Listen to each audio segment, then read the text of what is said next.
بسم الله الرحمن الرحیم. زموږ د نن ورځې درس د مایکروسافټ ورډ پروګرام په اړه باندې. که چیرته موږ غواړو مایکروسافټ ورډ پروګرام خلاص کړو نو په سکرین باندې موږ رایټ کلیک کوو، نیو ته راځو او په نیو کې موږ مایکروسافټ ورډ ډاکومنټ باندې کلیک کوو. کله چې دا ډاکومنټ راغی په دې ډبل کلیک کوو نو موږ ته په مایکروسافټ ورډ صفحه خلاصه شي. همدارنګه موږ راځو د رن کمانډ له لارې موږ هم کولی شو چې ولیکو وین ورډ.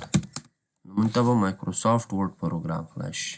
وین ورډ د دې خپل اکسټینشن ده. که چیرته مثال په ډول سره موږ ورډ ولیکو نو موږ ته به نه خلاص، نو موږ تاسو به وین ورډ لیکو.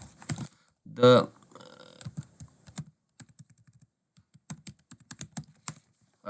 رن کمانډ د خلاصولو دپاره تاسو کولی شئ چې د وینډوز کې پلس آر څخه استفاده وکړئ.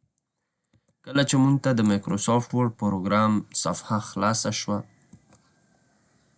نو په دې کې موږ سره موږ به په د دې په انوایرمنټ باندې غږیږو. دې ته موږ ټایټل بار ویلی شو، ټایټل بار، او دې ته موږ ریبن ویلی شو، ریبن یا موږ ورته ټیپس ویلی شو.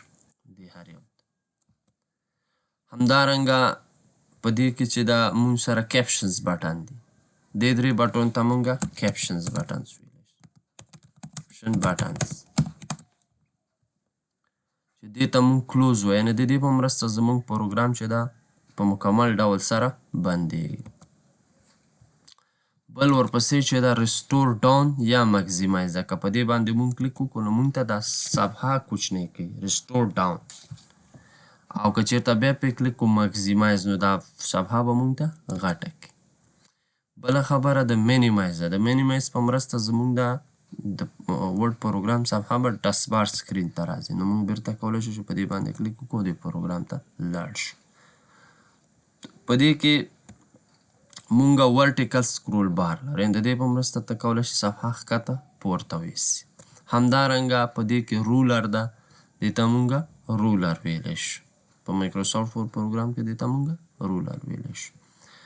او دې ته چې ده موږ کسټم اکسس کویک اکسس ټول بار ویلی شو. یعنې موږ که چیرته غواړو یو اپشن په ښه شکل سره اپلای کړو نو د هغې موږ یو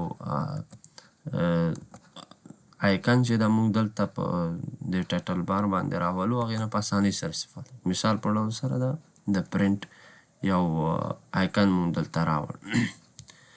په دې ځای کې چې دي موږ کولی شو اټو هایډ د ریبن.